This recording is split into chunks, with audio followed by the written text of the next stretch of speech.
And this poor guy, I mean, it must have been a £3,000 bike.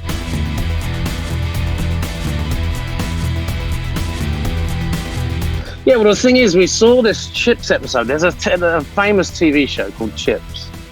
And they did an episode where, you know, the plot was circled around a BMX race in California.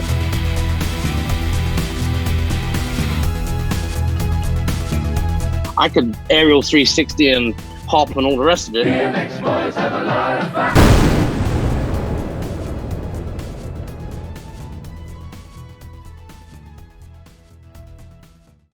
As I get older, I'll be honest, other than a few aches and pains, and you must know about this with your biking history, your BMXing history, other than a few aches and pains, I still think I'm like 15.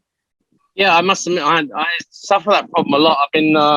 I've been doing a bit of mountain biking the last sort of 6 months or so. And I mean, it's been a game changer, but I kind of tend to ride like I did 40 years ago. And I've been reminded a couple of times in the last few weeks, in fact, that I'm not quite, you know, you never forget how to ride a bike. You just become old and fat, and it becomes much harder to ride a bike. So I found out to my cost that I'm not as, you know, I don't recover as quickly from the little scrapes anymore. So. Yeah. Well, I was watching that wonderful documentary. Was it called The Boys of Rom? Yeah, Rom Boys. Rom Boys, yeah.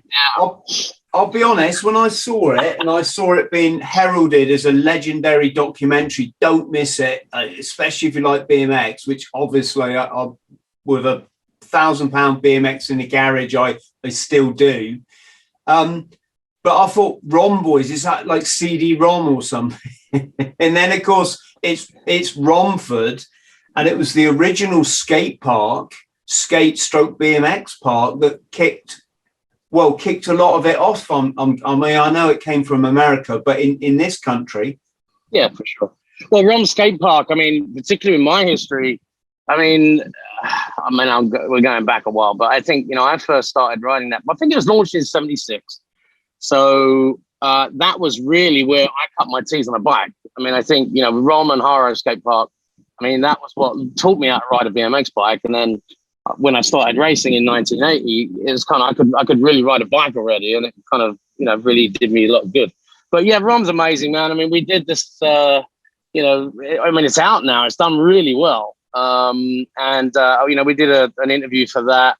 And I remember that I borrowed somebody's bike while I was there, thinking, yeah, I can ride some of these bowls just like the old days. And it was like a mega rebuild, or, you know, of a Haro freestyler. And this poor guy, I mean, it must have been a £3,000 bike. And I attempted a few times to go out of the pool. And I must admit, I kind of forgot myself. So I tried this thing 3 times, bailed 3 times, nearly wrecked this guy's bike. And it was only after 3 attempts of falling on the floor, falling on my ass, I kind of looked at this guy, and I could see he was like, "Oh no, that's my bike! Get off, get off!" But yeah, and I think sadly for me, I think they included a few shots of me crashing in that documentary. But it's all good. I mean, you know. Andy, just one sec. It was Sunday. Yeah, it was. Yeah, I was watching a documentary thinking, is Andy going to get on a bike? And you did, and you can still see someone that immediately knows what they're doing, even if they don't have the prowess that they once did. Ah, thank you. That's a really nice way of putting it. But it was, it was a bit. It's always a shock. I mean, I don't know how to describe it really, because a lot of it is memory. That's right. Like I can remember how to ride a BMX bike. But it's like your brain thinks you can still do what you did 40 years ago, but your body just obviously can't. Yeah, I mean, it's. Do you think it can? Because when you see people like Tony Hawk, who are just still at it, and he's what, 50? Yeah. I don't go out on the bike much. I go on it now because my son's that age where he's got a decent little bike, and so we go out, you know, scrambling together. But it's like I can still run marathons and stuff now, like even better than when I was younger. And I just wonder if I'll put some time on the BMX, maybe, yeah, get a bit of the old glory back. Yeah, I mean, well, I'll tell you the difference. I think the difference is basically if you've carried on doing it, it's like, people like Eric Roop is still racing BMX bikes now, and I retired from racing in 1987 or something, right? But I've never been on a bike since. So I've got that whole 30, 40 years where I never rode a bike at all. And I think that's really the difference. I think, with a bit of practice, a bit more practice, I could ride a BMX bike again, I think. But I think the biggest point is that because I've been, partying for 40 years, suddenly jumping back on a BMX bike and trying to launch out the Port Rom on somebody else's, expensive rebuild, it was fun. But I did a bit of damage to myself, to be honest. And I think this is the big difference when you're old. It's like it took me 3 weeks to recover, from a few bangs and bruises, and and it literally took me 3 weeks. For the next couple of days, I woke up and I could barely walk, and that was just by doing that. But yeah, Rom though has got such a part of BMX history in the UK, and I'm so proud of everyone that's kind of brought that thing back. They've cleaned it, they've brought it all back. They did a big event there the other day. I wish I could have gone, but I mean that place has got so many memories. Really has. And it was, as I say, it was part of, before I started racing, I cut my teeth in that place. I did my first aerial 360s in 1978, I think, at that Rom skate park. So I'll always remember it. I mean, it's a big piece of history, and I was really proud of that documentary. I mean, they did such a good job. And it's funny, I've obviously, it's been a long time since anyone remembered my name, you know what I mean? But it's like, since that documentary's come out, a lot of people. Let me just introduce you to our friends at home then, Andy, because today, folks, sorry, I know I speak slowly at the best of times. It's because I'm always frigging awestruck, not just with my guests and how lucky I am to just chat with all my heroes, but also, I'm just gobsmacked that my life has just turned out so well with all the bloody shenanigans I've got to over the years. So Andy Ruffell was the absolute biggest legend for all of us growing up as teenagers from the age of sort of 14 onwards. Andy and a few other names like Tim March, but to be honest, Andy was the biggest name in BMXing for being the most talented rider that the UK, I would say the UK has produced. Andy obviously put the work in himself, and it was just incredible. I mean, there's us. I was fairly good, but I never had the equipment. My parents, Andy, they bought me a 15 quid. I thought it was an Amoco, but Amoco is actually quite a good bike, so it can't have been that. But it was this heavy bloody old thing, and we used to shoplift stuff from Halford to try to make it a bit more cooler. And sure, yeah. And there's Andy there with these sponsorship deals with the best bikes, the best gear, and whereas I could sort of hop over, I don't know, something 2 foot high, or I could hop over 11 people when they laid down. There's Andy hopping over a tennis net and just taking it to that elite level that elite athletes that do. And it's just that magic ingredient that some people have got, and either some people have to really, really work at it, or they're never going to have it. Sure. So it's just brilliant to chat to you, mate. It's just unreal. Oh, well, thanks for having me on. I mean, it's been great. It took us a little while to get this together, but no, I'm excited to talk to you. I mean, I think especially it's great what you say about the old days, because, I must admit it's been a long time, but I kind of remember, and it's like, thinking about, getting on the video with you, and it made me think about the old days and how I got into BMX. And it was basically skateboarding.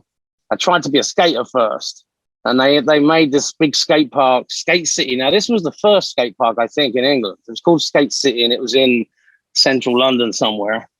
And so I went in a store, I saved up some money, and I bought this old skateboard. I mean, it was ridiculous. A piece of wood with some roller skate wheels on it, right? It's like, yeah, that must have been 75, 76. Right? So I walk in the store and bought this skateboard. And I was so proud. I was like the happiest I'd ever been in my life. And I walked out the store, jumped on this skateboard, slipped off immediately, fell on my ass. The skateboard went in the street and a truck ran it over. And I was like, oh dear, that's not good. So I remember I was so upset. I went back in the store, tried to get it to replace it. I said, hey, it just broke. He said, I just saw it get run over by a truck. I'm not replacing it. Anyway, so he wouldn't replace it. But cut a long story short, I then bought another skateboard and I was all excited. I went down to Skate City. I could skate. By that point, I could skateboard. So, I was all right. I had a GNS skateboard, if I remember rightly. And I go to Skate City, line up, get the badge. I was in the park for about 5 minutes. Thought, I need to go and take a piss. So I went in the toilet and I stood the board up next to the urinal. I'm taking a piss. These 3 guys come up, basically robbed me of my skateboard, and ran off outside out the men's room. But it was at that point really that I thought, yeah, I'm going to try a different career. So that's how I got into BMX. I actually wanted to be a skateboarder. And then I basically managed to do up a grifter like we did in the old days. I don't know if you remember grifters, rally grifters. Yes, very much so. That was they were like almost like the forerunner. They were a rally English bike, but they kind of looked a bit like a BMX, didn't they? Yeah, well, the thing is, we saw this Chips episode. There's a famous TV show called Chips. And they did an episode where, the plot was circled around a BMX race in California. And that literally changed everything in the UK. So I can't remember exactly when it was. It must have been 77 or 78. And we saw that episode, and every young kid that was into bike riding had the same thought. We can't buy a BMX bike, so we're going to try and make one. And that's where the Rally Grifter came in, and we put orange mud guards on it and bigger handlebars. But sadly, as soon as we tried to jump, the forks would break. And, so that was really the start for a lot of us, and it was because of that TV show in 1977. It was an interesting route for me anyway to get into the BMX bikes, but I guess it was fate. Yeah, I had a normal bike. I won't even say a road bike, because young people today will think I mean like a really carbon fiber. No, we're talking like almost like a granddad's bike. And I just took all the mud guards off, stripped everything off. We used to make these ramps that, looking back, were just kamikaze. They were ridiculous. We used to make them out of breeze blocks and wood from our dad's or stepdad's garage, and coming down the road, I've got it. And you was lucky if your wheel didn't come off in midair, and then I feel you. And then the big thing, do you remember E.T., the effect? Of course. That had? Yeah. No, that was really the second wave. Kuwahara did the BMX bike, and that must have been 83 then, I guess, or maybe 83, 84. But yeah, it was that made a big difference too. But I think I was kind of in the right place at the right time to a certain extent. But my career became what it became because I could do both things. I could do the trick riding. Going back to the ROM skate park thing, I could aerial 360 and hop and all the rest of it before I even rode an actual BMX. Well, actually, that's not fair. No, I bought a Super Goose, and that's what I rode over the parks. But it was 2 years before the first race took place. So I'd already done I'd cut my teeth in the skate parks and all the rest of it. And that's actually what made a difference in my career, because, I had great sponsors who paid me a lot of money at the time. And it was because I could show up at a bike store in Nottingham and do a 40-minute, BMX demo, and then put the bike in the car, drive to Carlisle and do a BMX race. So I think, I played on that a bit. I was kind of, I was lucky that I could do both things. Yes. It was always the thing, wasn't it? Freestyle and racing. Yeah, I mean, I often, I mean, I was actually talking to some people about this the other day. I wasn't really, I felt like I should have been a freestyler as opposed to a racer, but it was the racing at that point that was, making me money. So it was like, I mean, I loved the racing thing. I took me all around the world, but it's if I'm honest with myself now, 40 years later, it's like, well, you know what, maybe I was a freestyler, really. But to be honest, by 87, 88, it was I kind of had enough of both, really, and then sort of moved on. But what a few years, though. I mean, it was, some weird things happened. It's like I used to do a lot of TV, right? So I'd get on a TV show, and I did 550 TV appearances, I think, in a couple of years, all around the world. But I mean, UK and Europe, and I remember that I used to go on these shows and I'd do an interview, and I'd do some front ops and some back ops, and which were a thing then. I mean, people laugh now when it's doing all these front ops. And so there was this one occasion where I get the phone call. Okay, can you go to Carlisle on Saturday and do this TV show? So I was like, yeah, great, whatever. So I didn't even think about it. So I show up in Carlisle, and they're booking me a hotel room. They booked me a hotel room. I thought, well, this is weird. So I stay in the hotel room. The next day, I'm thinking to do this appearance on a TV show, but it was BMX Beat. And it was the first series of BMX Beat. And I remember I showed up. All of a sudden, there's 1,000 kids in a car park at Border Television. And the producer handed me a microphone and said, right, well, the first competitor's coming on in a couple of minutes. Off we go. And I was like, well, hang on a minute. What do you want me to do? So all of a sudden, I was sort of co-hosting this TV show on network TV.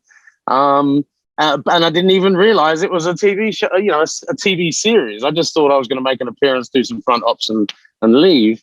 But that was a big turning point for me because that show became so popular. I mean, it was incredible. It was on ITV on Saturday mornings, and I did 7 series of 6 episodes in the end. So, and then they let me host it myself by the end. By 87, I was hosting it myself. So, but yeah.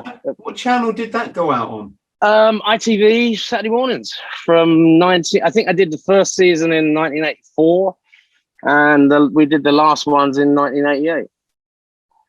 Wow. Yeah. So I mean, it was. I mean, that was a bit of a life changer, that show. Yes. Because, it definitely, it got more viewers than Saturday Superstore on the BBC.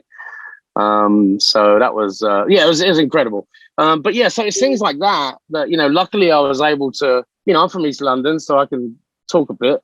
And I didn't find it that hard to do, but it was one of the most scary moments ever in my life. I was standing there in front of 1,000 kids with a microphone, and got to talk about and introduce people. And, Alistair P was the co-host, RIP. You were good like that, though, because, I mean, the same sort of era was Eddie Kidd as well, wasn't it? That's right, yes. And he was a fellow Londoner or that kind of... Yeah. He's, I mean, yeah. I actually met him a few times in those days. I mean, mainly because we did the same, sometimes we'd be on the same TV show.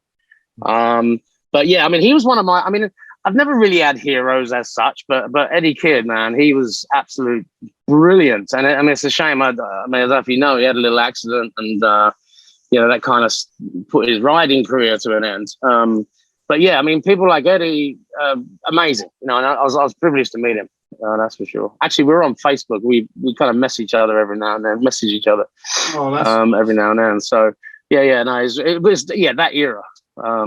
So yeah, exciting times. He had a ride off, didn't he, or a jump off with Evel Knievel's son? Robbie Knievel. Yeah, that's right. Actually, yeah, I think that was a little later, so that must have been late 80s, I guess. Back in the day when they had these heavy old bikes and I think they're 4 strokes or whatever, and they didn't have the suspension that they get, or even Harleys. Yeah, well, even Knievel used to ride a Harley, so.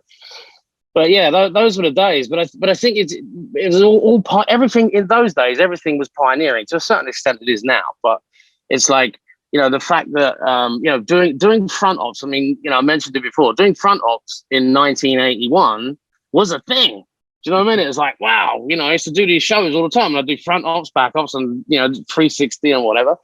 And, you know, so there's a lot of stuff that I'm happy to say I kind of did first. You know, I did, I'm sure, you know, I got a couple of world records for a little while. I mean, people beat them, you know, pretty soon after, but, you know, the height record. And I remember in Ireland, they did a whole TV show on me going for the world record for bunny hopping people.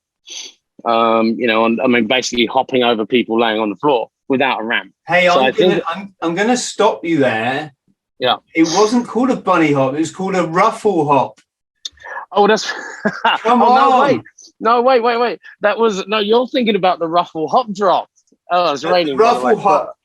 Ruffle hop was front wheel up and then back wheel and then down. The bunny hop, right. Well, bunny hop was both wheels at the same time, right? Yeah, that's right. So in terms of what we were doing in this TV show, it was basically I ended up doing about 36 or 38 people laying on the floor, and I had to take a run up. I mean, much like Evel Knievel, I used to take a run up from the other side of the hall. It was at the King's Hall in Belfast, and I had to, you know, do this big run up, you know, as flat out as I could go, and I ended up doing about 36 or 38 people. So yeah, I was quite pleased with that, and yeah, no, you're thinking of Ruffell hop drop. That was going up the quarter pipe on your front wheel, spinning around 180, and then hopping back in without your back wheel touching the top of the ramp. I think this is probably something that people named it this, but maybe you never knew. No, the Ruffell hop was always the front wheel up and then hop the back wheel so you could. Oh, gotcha. Yeah. Actually, yeah. I mean, maybe. But yeah. The one you just said, the people on the ground, it was the same Ruffell hop. You just had to have more speed up to do it, That's right. It was a real quicker. Yeah, and it was a long way too. It was the first time I kind of got a little bit scared because I used to do, you know, hopping people all the time at shows, but I'd always do like 12, 14 people. And then this time I was going for like 36, and I remember pulling up on the bike. You know, there's a fairly big crowd there too. And it was the first time I actually got a bit nervous because I looked at how long, you know, this distance was. And it's really about speed. The more speed you get, the further you can go. Obviously, it's like jumping anything. But no, I must admit, that was the first time I was a little bit nervous. But I mean, I pulled it off. And then there was a young lady journalist on the end. Sorry, I've got a pig. I've got a pig here. He's kind of biting my feet. I thought it sounded like a chicken. No, it's a pig. I thought I'd locked him away, but anyway. So sorry about the noise, the squawking noise. Yeah. So and it was funny because it was a journalist from the Telegraph that was on the end of this thing. So she really took her life in her hands because she was on their last. And once I pulled it off, I remember, you know, we went out to dinner and, you know, we ended up dating for a while. So that's one hell of a way to meet a new girlfriend. Well, let's talk about that. There's so much I'd want to ask you, Andy, but you're a young guy. What was it? I mean, you must have been hero worship wherever you went, or at least everyone wanted an autograph or to say hello. What's it like? What was that like at that age? Well, it was kind of well, put it this way. The best way to describe it is I think certain things happened while I was riding BMX bikes that kind of, let's say, took me to another level. And I'll give an example of what I mean by that. I think it was 83 and 84, I took part in a TV show on the BBC called Superstars or Super Teams. And it was a big show, right? So this thing gets 20 million, 21 million views. You know, each year they hold a tournament. It's basically athletes against athletes, and you do all kinds of different disciplines.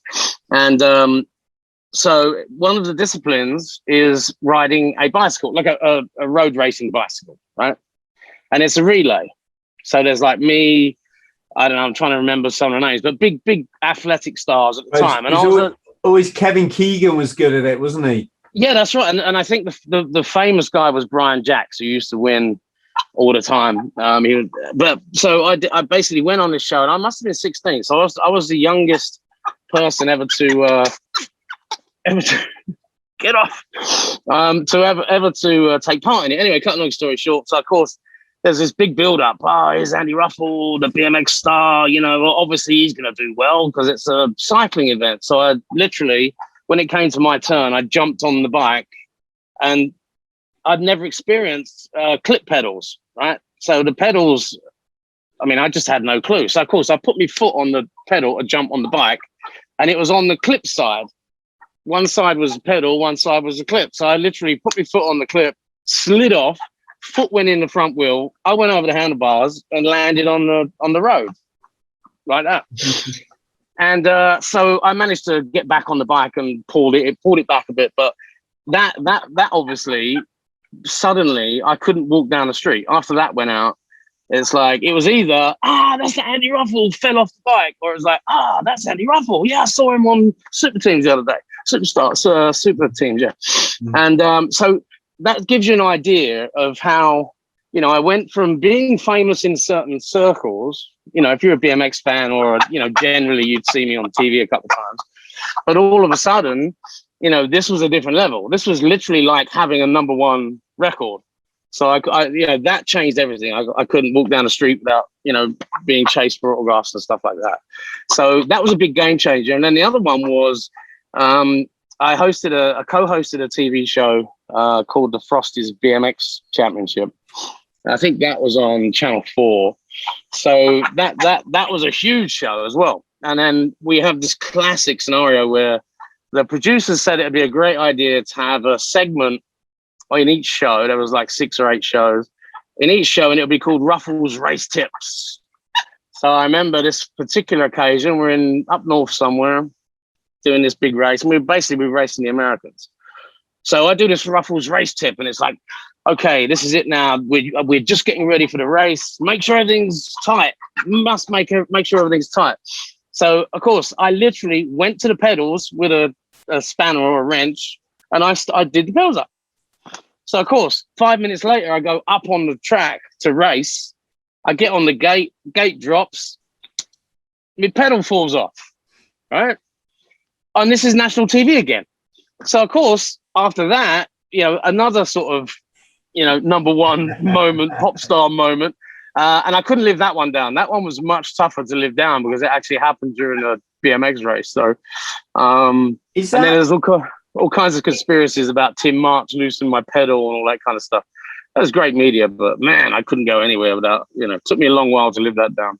Was that hard though? Because at that age, you're quite self-conscious as a young man, aren't you? You know, you're worried about your hair, and well, you know, when we had hair, when I had it. But yeah, listen, I've looked at some of the pictures from back then. I don't think I cared about my hair that much, to be honest. But you're right, I know what you mean. I was lucky, I guess, because it didn't bother me, none of that stuff, to be honest. I think I was just lucky in that because I didn't have time to think about it, I think is what was really happening. From 1980 to 1985, 1986, I didn't stop. You know, I never had a day off. It was like, you know, so it just naturally happened, and I didn't have time to think about what was going on. So, and we made a record as well, which called BMX Boys Have a Lot of Fun. Yes. Yeah. And I'm actually, I just put up the video to that. I found the video, the music video to it. And I think this is like 1982 or 1983. No, it must be 83. And it's called BMX Boys Have a Lot of Fun. And we really had a lot of fun actually, you know, doing this, because I'm actually singing on it, right? A lot of people don't realize, but I am actually in there somewhere on singing it. So things like that. And that track did really well. You know, it made the charts. And I remember it. You know, it's BMX Boys Have a Lot of Fun. So yeah, and I just found I've got a YouTube channel called Stuntabiker. It's on stuntabiker.com. And I just found a music video to it. So that's been getting lots of laughs because we just posted it like last week or a couple of weeks ago. So yeah, but I mean, you know, what other sport can you do where you end up making records, traveling the world, you know, and being treated like a pop star? It was like, yeah, I'm bring it on.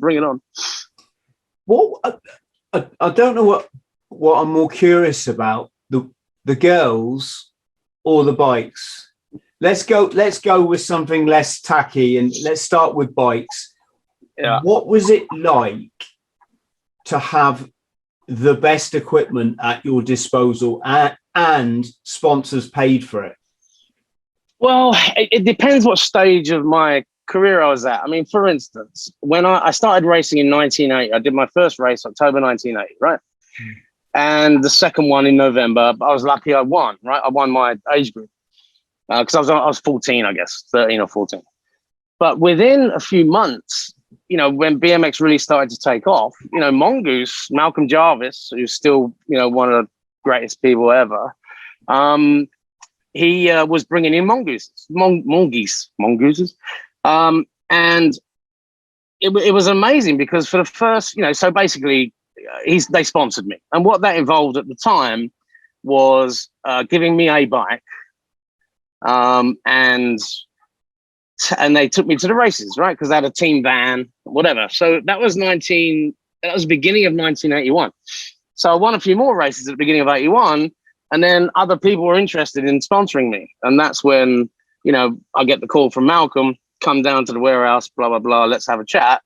And as part of that discussion, this has got to be mid-81, I think. And this was one of the greatest moments I remember, because I was a very poor kid, right? Didn't have much at all. So it was such a revelation. I go down to the warehouse. We agreed that, they're going to carry on sponsoring me, and they've made it worthwhile for me. Not big money or anything, but they've made it worthwhile. So I was going to get paid to do shows and, various other things. And and they bought me a car, right? So, but the greatest thing was Malcolm took me to the warehouse, opened the doors, and said, "Take what you want." And this was unbelievable. It was like, so I remember literally walking around the warehouse. Oh, I need some bars. Oh, I need 2 pairs of bars. Okay, I need that. I need some grips, and I need this. And I created this big giant box of stuff, and of course had no way to get it home because at that point I didn't have a car or anything. But yeah, that was incredible because I'd never experienced anything like that. I'd always, like everyone else, I'd been looking in the magazines. You see Harry Leary, Eddie King, Stu Thompson, and all this gear, and you want to live up to that. But to have the opportunity to walk around and grab everything you want, I mean, it was like, I don't know, it was Christmas times a million, So it depends what part of my career I was at, because by the time 1985 rolled around and I was being paid a lot of money, I honestly getting a few frames and bits and pieces obviously wasn't that important. But it was, but yeah. So I think in those early days, to be able to pick up a ton of gear and have all the flash stuff and not have to pay for it was amazing. I mean, that was the turning point of my career, I guess. Did you have a different bike? Did you have a freestyle bike and a racing bike? No, I mean, there's always been a lot of discussion about. I always ran 2 brakes, so which was unusual, I guess. I think most BMX racers at any level, just rode a back brake. But the reason, there was no secret. It wasn't like a racing hack or anything. It was just basically that I would literally pack my bags after doing a race. The next day, I'd be in a city somewhere to do a show, and to do a show, I needed 2 brakes. So that was basically it. So I forgot what your question was, but yeah, basically, yeah, it was a standard bike. So I didn't have a freestyle bike as such. I just had one race bike, and I used to do everything on it. The reason I ask is when I built my Harrow, I was in this kind of nostalgic dream world that I'm building my dream bike. This is going to be it's going to be all. Do you remember the tough neck stem? It was, of course, yeah. Everyone wanted a tough neck stem. Yeah, the straight bars and everything. I think they were called Harrow bars, weren't they? Anyway. So I went to town, and because I was older, I was about 35 when I built this bike, and I had a few quid in the bank, so money wasn't really a big issue. I just bought what I wanted. What I'm getting to is, by the time I built this Harrow Freestyler, it weighed a bloody ton. And my mates, when we were teenagers, they were all sponsored because they were good. A few of them were good, really good racers. and their racing bikes weighed, like the frame would weigh 6 pounds or something. Yeah. And from a freestyle perspective, you can do a lot more on a bike that weighs half what you know. You can't jump it over a car because you're going to snap it in half maybe, but when it comes to the front ops, the 360s, all this kind of stuff, that's you can tell I've got an interest because I mean I know exactly what you mean. I mean, it's like the other day I was in Oklahoma, and we went to a local BMX race, and I was with Cash Matthews, who I love. He's brilliant, and so I managed to get a ride on a modern BMX bike, and it freaked me out because, first of all, exactly like you say, it's so light.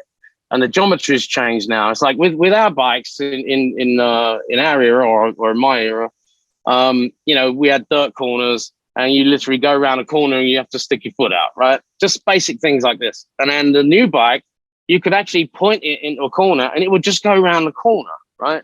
But it weighed so little, it was just completely alien to me because he's so used to having a bit of weight under you. So you're absolutely right. I mean, the modern bikes, but I mean, the new freestyle, the freestylers of today, number one, they don't use brakes, no brakes. And I'm like, okay, mind blown. And they're actually not that light. I mean, I managed to ride one probably 6 months ago, when I was visiting Dale Holmes, and this guy had a modern freestyle bike, and it just had no brakes, but that was a little bit heavier, but. I mean, it's light years away now to what it used to be like in the old days, Yeah, who's the guy is it Ryan on the X Games? Ryan Nyquist? Say again? Ryan Nyquist? No, let me just... Or you mean the modern guy, the guy that's... He's a youngish guy and he's got a nickname. I don't know, I saw the guy the other day, Garrett, is it? Who's actually a scooter rider, and he was like doing triple backflip, flare, 360 somersault, whatever. I mean that just blows my mind. I mean, I can't even begin to fathom how they do that shit. Yeah, there's Ryan Nyquist. Is it Ryan Williams? They call him Big Willie or Little Willie? Oh, that's it. Yeah. That's the guy I mean. He's the scooter guy. He can ride the scooter. Oh, the dude's insane. Unbelievable. I mean, they will fall off. Totally mental. They'll fall on their ass, and they're getting big air. Yeah, they're literally falling off those bikes time and time again. Yeah. But the technology's changed a lot as well. It's like I always remember, and he does it. I'm actually going to get involved in we're making a documentary about Jose Yanez, right? And there was a movie called Rad. I don't know if you're familiar with that movie. And that must have been 84, I think, something like that. And that was when the very first backflip was done on a BMX bike. So I guess that was 84. But he's not getting any like respect for it. It's like, he did it on a motorcycle as well in 1984, right, or 85. But nobody knows. So, he's an amazing guy. So we're going to do a documentary about it, but I'll tell you more about that when we've done it. Yeah, I mean, that's another of my favorite athletes, Travis Pastrana. Oh yeah! Oh my God! What legends! What a legend! I've been watching some of his stuff lately, and his legs are so busted up. They just he's had a few injuries, but I think it's amazing to me. I used to ride BMX bikes, but it's like the transition and the way things have improved. And I think a lot of it's to do what I said earlier. It's like I spent 20, 30 years and never even looked at a bicycle. So, to suddenly come back into it and then see what's going on now, it's like going in a time machine and, scooting forward, to another level. But yes, so they're all amazing. I watched Travis actually. I'm actually into Supercross these days, like motorcycle Supercross. Big fan of that, the American Supercross. So yeah, I've been following some of these guys. Travis, I've been following for a while because he's just another level genius. That's it. And people like Matt Hoffman, those kind of guys. I wish I could put it in words. Don't do it justice. it's a bit like the rave era, the dance era, trying to explain that to a youngster now Yes. who, you know, I was part of that era. I threw a few raves in 1990 or whenever it was. Well, there you go. You know, yeah. I mean, there's still, you know, can we call them bits and pieces? You know, youngsters go out and do stuff on a night out, etc.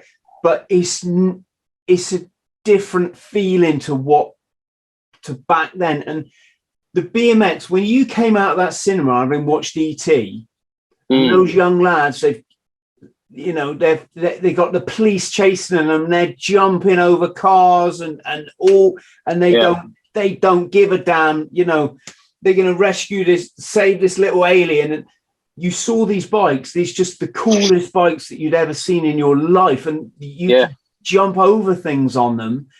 And you came out of that cinema like, I've got to have one of them. It just fueled the craze, and it was a craze. It was great. And we lived to get on our bikes. That was it. We just lived to get on our bikes. And whereas these days you might get someone that gets into BMX, they go to the skate park, they meet like-minded people, and they do a few tricks, and like, I get that, and let's not take anything away from that. It's brilliant, but no one is ever going to know what it was like for us. No, that's a really good point. I mean, it's same as the same electronic music now compared to doing raves, you know, those years ago. But yeah, I mean, it is. But I'm lucky in a way, because I mean, I go to the Hall of Fame every year in San Diego. And I've reconnected with everyone that was riding at the same time I was. You know, people like Eddie King, Stu Thompson, Mike Miranda, all those kind of guys, the American BMX racers. And there's no doubt about it, that group of people in that era, you know, from not just from England or US, from Europe too, you know, there was a certain type of person, right? Because they were pioneers. We was all pioneers. We were all pioneers. And that's still to this day, we have something in common, a bond that, you know, it's very difficult to reproduce. I mean, I guess, you know, there's other ways you can build that kind of bond with people, but we were all pioneers. And even to this day, it still feels like that. So it's just an incredible period in human history, and man, it's going to be part of it, you know? Did you ever have a manager, Andy, to get you the best sponsorship deals and stuff? Yeah. Yes, I did. I think probably from 84, maybe 83, a guy called Alan Rushton, who was brilliant. He was responsible for bringing the Tour de France into the UK. You know, they used to do a segment in the UK for the Tour de France. I don't know if they still do that, but anyway, a guy called Alan. That was a bit in the rain, wasn't it? Yeah, I can't remember what happened, a long time ago. But yeah, Alan was. It made a big difference for me, because, you know, when I went from Mongoose to Rally, you know, Alan was instrumental in putting that together. I mean, for instance, when we was negotiating that deal, and I was on top of the game then. So, you know, I was a TV star, BMX racer, BMX freestyler, and I got more PR than anyone in the history of cycling. Apparently, I've been told. But UK cycling. But so yeah, he was great, because, I mean, to give an example, we walked into Rally to negotiate the deal, and I could just sit there. He did all the talking. I just sat there and looked important, and then he'd look at me and I go. So we did the whole negotiation like that. So it was brilliant, and it turned out to be a very good deal. So he made quite a big difference, actually, and he also looked after the Kellogg series, so that also helped. So yeah, you know, it was brilliant. It really made a difference. I mean, I think it was like after 85.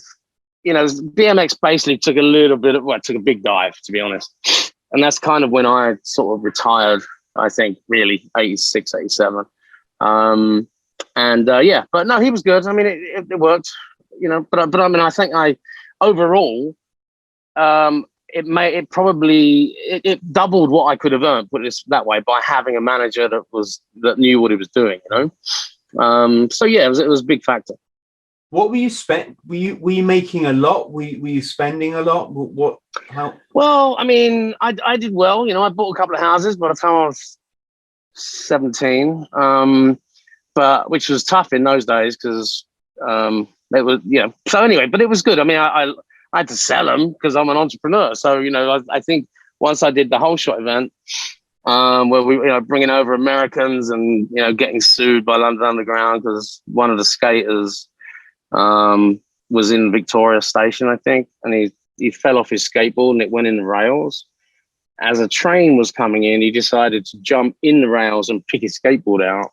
So the train did an emergency stop and I got sued. So that really screwed me, actually, because that lawsuit lasted about 3 bloody years. So that must have been 80.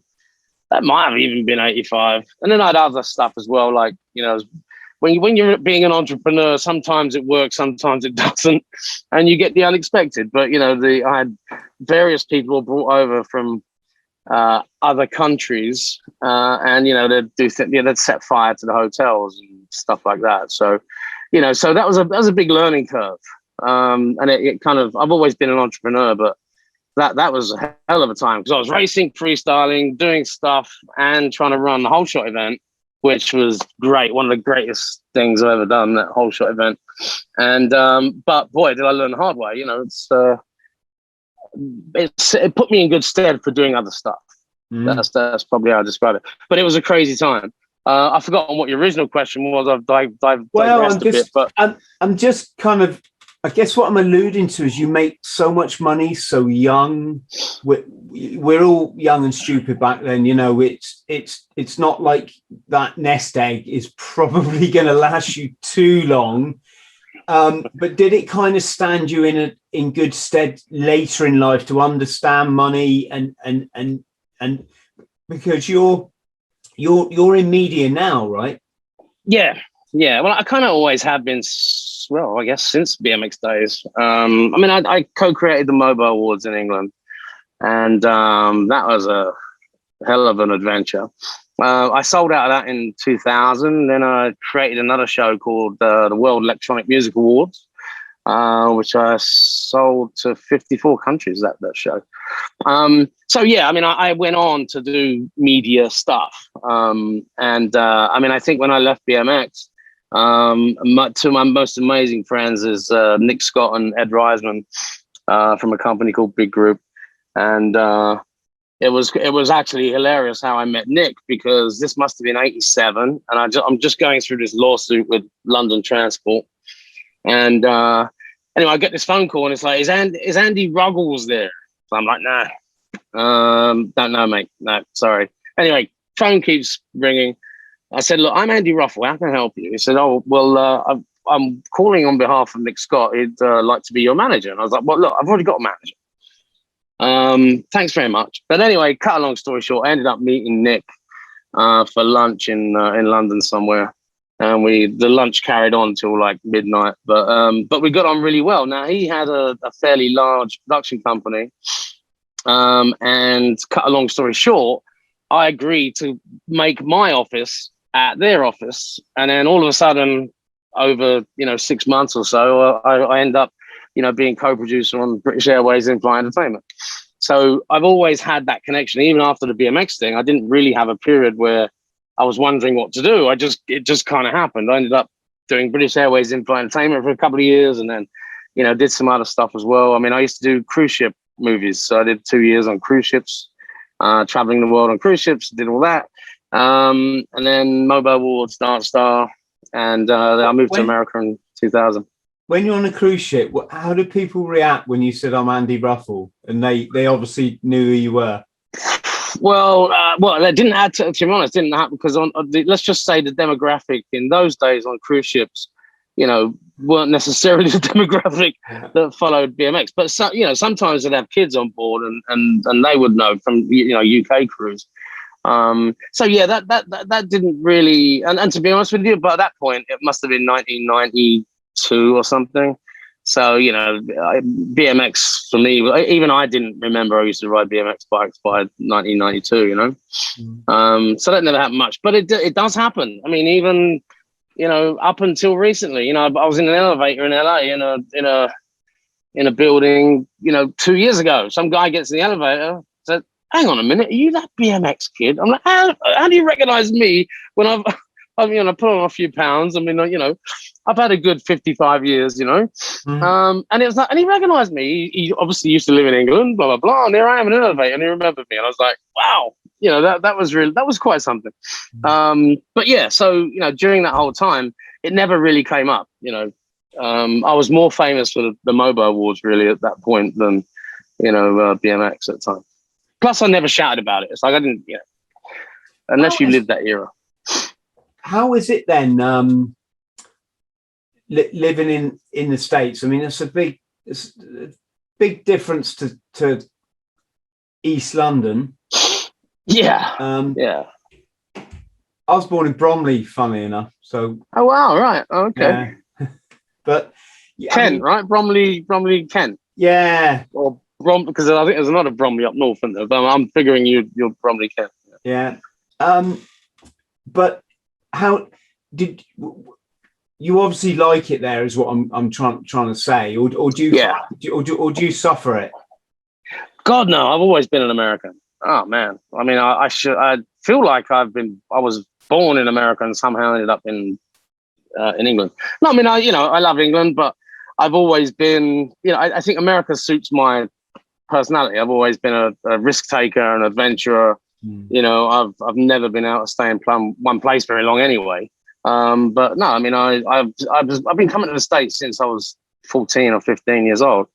So it was just a natural thing for me. Didn't even think about it. It's like, okay, I'm moving in full time. Yeah. So, the Dark Star Awards gave me the opportunity to do that. We invested a lot of money, and part of that was that we're going to launch the show in the States as well, which we did in Miami. And I've been here ever since. So I actually live in Vegas. I live in Miami right now, but I live in Vegas mostly. But yeah, I like Florida. I really. What's not to like? What's not to like? I really love Americans, full stop. But it's oh my God! If we're taking, can we say certain things in this country, like from the media? I know in the States it's even more like that, and for free spirits like me, it's just oh God, come on. Yeah, it's difficult. I mean, I'll tell you a story. When I moved to America in 1999, I think it was, right? I remember they just introduced. I don't want to talk about politics or anything, but just to give you an example, I said to a couple of people asked me, it's like, well, why are you moving? You're doing so well here, man. I'm like, well, here's why. Because that they just introduced a speed camera. I said it won't be long before the whole country, every 20 yards, and you'll be getting so many tickets, you'll lose your license every day. And everybody laughed. It's like, no, it's for safety. It's for safety. So, I mean, I'm just trying to give you an idea that in terms of my personality, looking at speed, people can agree with speed cameras, and that's not my point. My point is, once I felt hemmed in, right? Speed cameras, oh no, this, that, oh shit. So, but in America, even now, to be honest, it's a lot freer than it is in England.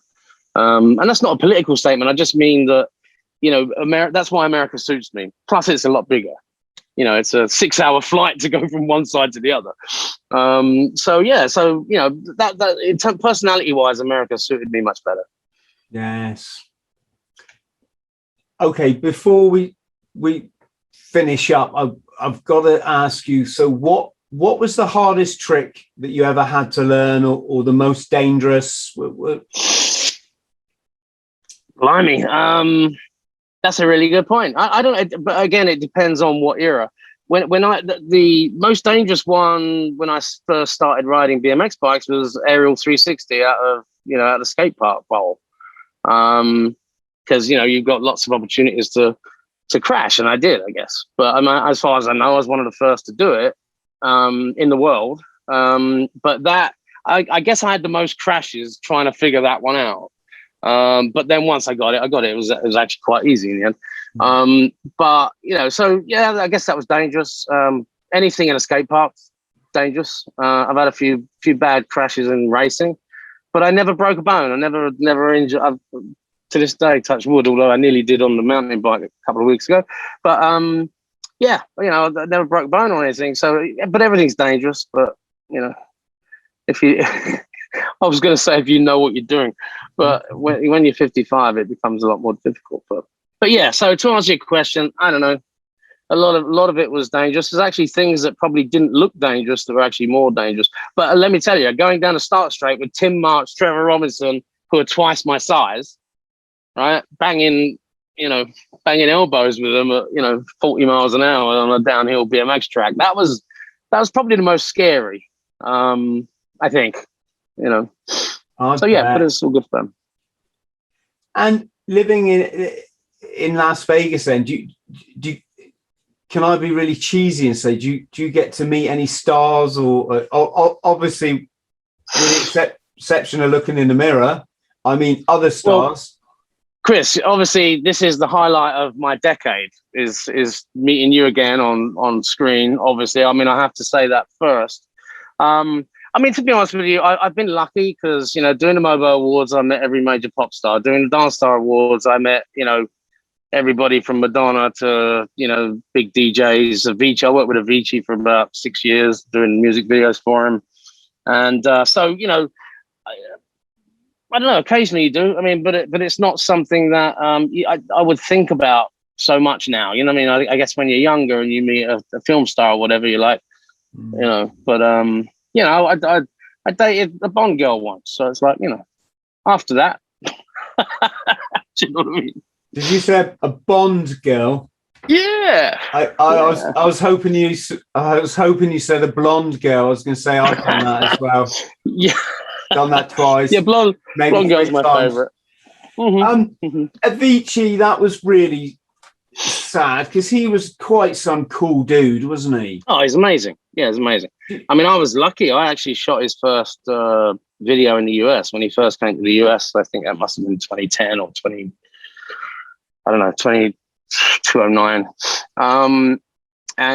So I was lucky that I saw him grow, from being, a little bit nervous. I think most people that are familiar with Avicii, see him now, see him recently, the last few years, God rest his soul. But the way he changed over time was amazing. And I was lucky because I got to experience seeing Avicii just become this amazing, guy that honestly, I was damn privileged to work with him because he's a genius, no doubt about it, musically and everything else. But that was part of the reason I was in Vegas because it's where, most electronic music was kind of based, or it's basically the capital of world entertainment. So, that was my ambitious goal was to set up our production company there, which we did. And, it was very successful. So Avicii is a particular favorite of mine because I got to work with him so much. But that's part of the reason. In your mind, Andy, was there anything suspicious about his death? It's a good question. There's loads of theories. I mean, I know the family, so I'm not going to talk theories, but I think put it this way, it was a shock. But there's lots of interviews that he did before it happened where you could tell he was upset. He was doing a lot more work than he wanted to. He wanted to be in the studio writing music, but there was such demand for him, doing 200 shows a year, was tough to do. So I think if you look at the end of his career, you could tell he was, feeling overworked. But I don't know. Put it this way, it was a shock. It was definitely a shock.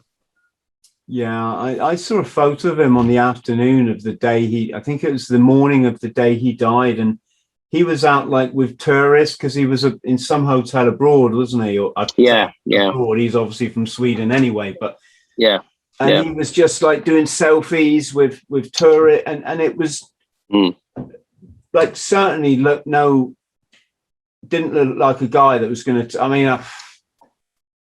I only ask, mate, because it almost seems a dead cert to me that there's some weird shit goes on in the music industry, Well, it does. No, for sure. Yeah, I've been in it 30 years. But I think I think when it comes to, to Avicii. There, obviously there were some issues there. I mean, that's all. I can't say anything beyond that really. But it was a shock, and I wish it hadn't happened. And it's very upsetting. But I'm proud that I got to spend a fair bit of time with him. It's not like we're best mates or anything, but I made a lot of videos with him. We probably did 10 or 12 videos actually, in all over the place, all over the world. And it was an important time of my life. So I look back on it fondly. But last 30 years I've been in music, man. That's been some crazy shit from day one. But anyway, that's another video. His music's awesome to run to. Just and listen, I think I don't know whether you called it on this, but as I said to you before, I'm in awe of you doing that run, the 900-mile run or whatever. It's like, man, that's an achievement. I got to be honest with you. I mean, 360 is all right, but running 999 miles or something, I mean, I couldn't even begin to fathom doing that. But so congrats on that. I know it was a while ago, but that's really kind you say. Yes, it's really, I'm a bit blown away, mate, to be honest. So thank you very much. My pleasure, sir. It's been good. Yes. I mean, I'm sorry about the pig and the thunderstorm. Luckily, mostly that didn't show up, hopefully. But hey, listen, there's how many people can get to say that they podcasted with Andy Ruffell and a pig? That's what makes life interesting. Listen, we're going to keep in touch anyway, because I think the world of you, Andy. You're vice versa. Well, you've been so kind to me in the short time we've known each other. Stay on the line so I can thank you properly, but for the purposes of the tape, you have the right to remain silent. But no, massive thank you. Thank you on behalf of all those people that I know I speak for when I say you were such a positive influence in our lives. And my God, I just wish my son's generation have people like you, people that are out there smashing it. No, thanks. I appreciate it. And thank you for coming on the podcast. To our friends at home, there you go. We've just had another classic. So much love to you all. Thanks for tuning in again. If you could like and subscribe, and then we can do this again. Ciao, ciao. Take care, mate. Thanks very much.